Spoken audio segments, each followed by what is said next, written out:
Hello, and welcome to the Art of Presenting. By the end of the session, you'll be able to describe some best practices for preparing and giving a presentation, identify and avoid common pitfalls of presenting, and apply tools to your own presentations to make them better. Glossophobia, or the fear of public speaking, is a very common phobia, but many of us need to speak in front of audiences on a regular basis. Whether you're doing a formal training, updating your colleagues on your work that you're doing, or trying to convince your leadership to provide the resources you need to initiate a project, there are some common best practices that you can apply to your presentations to improve their quality. The purpose of this session is to help you to understand some of these best practices and how to apply them. Remember, developing and presenting content is a learned skill, and everyone can find ways to improve their presentations. Let's start with some things that you should be doing as you're preparing for a presentation. One of the first things you should think about is your own goals for the presentation. What are you trying to accomplish? Often, informative presentations are actually meant to be persuasive too.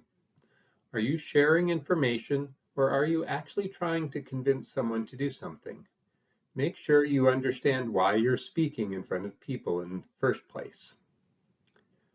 Very early in the process, you also need to consider your audience. Who are you trying to communicate with and educate? Make sure that you put yourself in their shoes to understand their goals and what they're looking to get out of the presentation, so that you can tailor your content to meet those needs. You'll also need to think about what level of understanding the audience members currently have so that you can present your content at the correct level. When your audience will be a diverse one, you should always provide enough background material so that everyone has a common foundation to work from. When it comes time to create your content, there are many things to keep in mind. First and foremost, know your stuff before you start to write. If you're confused about something, you won't be able to communicate it clearly to someone else. And sometimes we all have to present material that we aren't the expert on. So if you don't already have the knowledge you need on the top of mind, make sure that you're using reliable resources for developing the content used in the presentation. Know your sources and be confident that they're credible. Try to keep the content simple but not simplistic. Remember Albert Einstein's quote, "Everything should be made as simple as possible, but no simpler." Make sure that your presentation is focused on the core of what you're trying to convey, but is complete. This can be particularly difficult with highly scientific or technical presentations, which often need to get into some of the weeds, but pay close attention to what you are and are not including as part of your content. What you may leave out is as important as what you decide to include. But remember, don't present an incomplete picture that might mislead your audience. When organizing your content, be sure to structure your presentation around the needs of your audience. Most effective presentations will have a few common sections. The introduction sets the stage and explains what the audience will come away with after viewing it. State your presentation's objectives up front to let your audience know what new knowledge they will acquire. When developing your learning objectives, pay special attention to using verbs which describe what your audience will be able to do after the presentation, rather than what you will be doing during the presentation. These verbs should be specific and actionable. Bloom's taxonomy is a great resource for this. When preparing your content, it's often helpful to define your learning objectives first, as this can help you organize it for your audience. The body is the main part of your presentation, which should keep the promises you made in the introduction. This is where you explain your topic and present all of your information. And finally, a good conclusion summarizes the key points you made or highlights what the audience should have learned. Further, if your goal is to motivate your listeners to do something, be sure to include a call to action so that your audience walks away with a few tangible next steps. Don't leave them wondering about where to go from here. One of the best pieces of advice I've been given is always to tell them what you're going to tell them, and then tell them what you told them. I know this sounds redundant, but repetition is important in learning. And remember, you're not directing a movie with a twist at the end. A good presentation is straight up front and doesn't have a surprise ending. Let's talk nuts and bolts for a minute. The aesthetics and presentation of material can have as much impact on audience retention as the content itself. As you're developing your presentation, keep a few things in mind. Have a theme to your slides. Be consistent with elements such as font, color, and background. Repeating elements, things like page numbers or logos, should be in the same place on all slides. Be mindful of your color scheme. Most agree that light or neutral text on a dark background is often the easiest to read, and try to limit your palette to just 3 or 4 colors. Don't go too wild. Wherever possible, try to limit the amount of text you have on the screen. You want your audience listening to you, not reading the text on the slide. Many people go by the 6x6 rule. No more than 6 lines of text and no more than 6 words per line. This can be challenging to apply as a hard and fast rule, but keep it in mind where you can. If you're having trouble, try breaking up the content across multiple slides.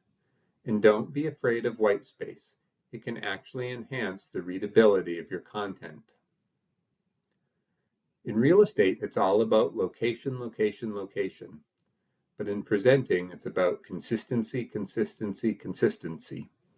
Pay attention to the little things. Are you using title case and sentence case consistently across all your slides? When you use lists, are they consistent? Are your font choices consistent? Do you spell out numbers on one slide and use numerals on the next? All of these things can have an impact on how your audience perceives your presentation. Images can be a great addition to a presentation. They can add visual interest and accentuate the points you're trying to make. But be sure that if you're using graphics, that they're of high quality, and try to avoid images that are too busy or complicated. Remember, you want the audience listening to your words, not lost in the images on the screen. And the general consensus is to avoid standard clip art in favor of real images. And if you know that you'll be presenting on a large screen, make sure that your images scale up nicely. Last, but certainly not least, check your grammar and spelling. This is built into virtually all software you'll be using. Take advantage of it. Nothing will undermine your credibility faster than having easily avoidable errors flashed up on a big screen. Text on your slide can be central to conveying your message, so make sure that it looks its best by keeping in mind a few font-related things. Use appropriate font sizes. Some suggested sizes are 40 to 44 for titles on slides, 24 to 32 for the body of the text within the slides, and 20 to 24 for subpoints. The size of the font you need may vary with the presentation mode. Presenting live in a big room may require a larger font so that people in the back can see. Also, if you're using images with text, keep those in mind too. Is the text readable? In addition to size, always use an appropriate font. Serifed fonts can be more difficult to read, so try to select sans serif fonts such as Calibri or Arial. If you know that you're going to be presenting from someone else's computer, keep in mind that not all fonts may be available on all machines. It's best to stick with the usual suspects. And it's typically okay to use different fonts for slide titles and content in the body of the slide. But remember, be consistent across slides. Members of your audience will have different learning styles, and many people retain information better when they're part of the action. If you're doing a live presentation, even a virtual one, think about how you can use discussion questions or polls to engage with the audience to keep their attention focused. Poll questions can be particularly useful to help you assess their knowledge of the subject so that you can customize your content as you go through the presentation. Remember the old adage, practice makes perfect? It's true. After you've created your content, be sure to give it a run-through or two, ideally with someone else listening. This serves many purposes beyond just making sure that you're comfortable presenting the material. It can help you identify gaps in content that you didn't realize were there. Just hearing your own voice out loud can help identify issues with flow or transitions between topics. It can also help pinpoint repetitious wording that you might not notice at first. It helps you confirm your pacing. Does your content fit in the allotted time without having to go too fast or too slow? A good rule of thumb is 1 slide per minute under most circumstances. And then importantly, go back and adjust as needed after you've practiced. Don't let all that practice time go to waste. The day of your presentation, have a plan. Be on time. Try to arrive a few minutes early to confirm that your slides are ready. Or, if it's a virtual presentation, that your connection is working and that your audio is clear. Make sure you have the right connector for the computer you plan to present from. Don't assume the projector will have the type of cord that you need. And always try to have a plan B. Does the virtual host have a copy of your slides in case you can't share your screen for some reason?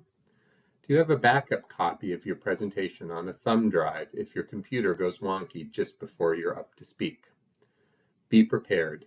These small steps can make the difference between being confident and prepared for when you start speaking and going on the stage in a frazzled state and not putting your best foot forward. So far, we've covered a lot of things to do, but what should you be wary of and not do? There are situations where speaker notes are very helpful, particularly if you're presenting technical, scientific, or data-heavy information that can't be easily vocalized from memory. In these cases, speaker notes can be helpful, but should be treated only as a prompt to help you remember key points. You should always try to avoid reading speaker notes word for word, and never just read the text on the screen. Remember, you're limiting the text on the screen to help focus your audience's attention. Try to avoid using distracting animations, transitions, or graphics. These things can help draw attention to key pieces of information, but use them wisely. And finally, make sure you're hitting the right level of content. Presentations are not just reading a written document out loud. Documents and presentations are two very different things with unique purposes. Technical detail that might be easy for an audience to absorb in written form may not be as suitable for an oral presentation. Okay, so let's recap some of the do's and don'ts of presenting and how to make good choices when putting together a presentation. Actually, let's pause for a minute and consider this particular slide. What do you think? Is this an effective part of the presentation? Why don't you click the pause button and see if you can find some ways to improve this slide. So what did you come up with? There are definitely some don'ts here you'll want to avoid in your own presentations. Did you catch the spelling and grammatical errors? Did the wild array of colors catch your eye? Is the graphic high quality and relevant? Is the slide internally consistent and consistent with the rest of the presentation? Is all of the text easily read? Is there too much text here? Did you catch anything else? There's a lot going on here. Okay, let's do this for real. What are good choices for preparing a presentation? Start by doing your homework. Think carefully about your audience and their needs up front, as this can help you save time in the long run. Be careful when selecting fonts, colors, and images. Make sure your content is clear, easy to read, and not too distracting. Slides should contain just the key points. Don't use too much text. and be consistent in both format and content. Next, we'll look at some of the resources that you can use when putting together a presentation yourself. Let's start with the National Institutes of Health Plain Language Toolkit. Plain language is communication your audience can understand the first time they hear or read it. Plain language is about clear, straightforward expression, using only as many words as are necessary. It's the language that avoids obscurity, inflated vocabulary, and convoluted sentence construction. Writers of plain language let their audience concentrate on the message instead of being distracted by complicated language, and they make sure that their audience understands the message easily. The NIH Toolkit offers a lot of good advice, and while it's geared towards written content, many of the principles apply equally to presentation.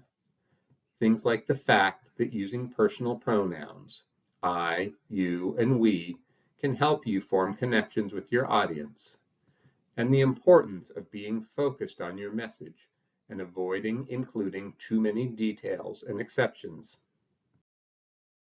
As well, the CDC's Center for Surveillance, Epidemiology, and Laboratory Services, Division of Scientific Education and Professional Development, has developed a list of 8 attributes that a quality presentation has.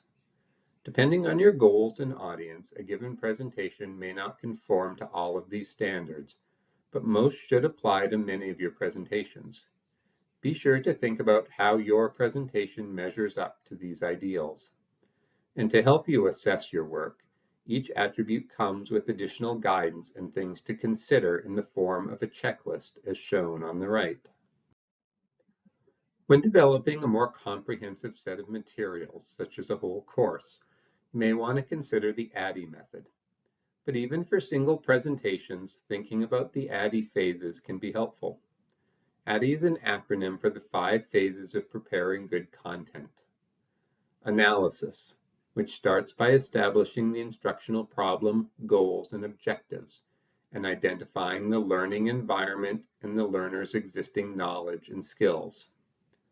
Design, which should be systematic and specific and based on the learning objectives, content, and media selection. This is where you make your decisions on what and how you'll be sharing with your audience. A sanity check with someone else at the end of this phase may be helpful. Development is when you create and assemble the content that has been spec'd out in the design phase. This is where many of the key best practices are applied. Implementation is the phase of training where you get out in the real world and present to your learners. And evaluation is where you gather feedback and input. Did you meet the needs of the audience? What should you change for next time? Surveys can be a great tool for gathering feedback. Let's end with one last piece of advice. When developing a presentation, try to have fun with it and don't stress. Most of the time when you're presenting, you're the expert in the room. You're there to share what you know with your audience. Don't be afraid of them. As long as you're prepared and follow a few best practices, you'll have a great presentation. So get out there, find opportunities to help spread your knowledge, and have some fun. Thank you for joining us, and please reach out to us at nbsinterop@altarum.org if you have any questions.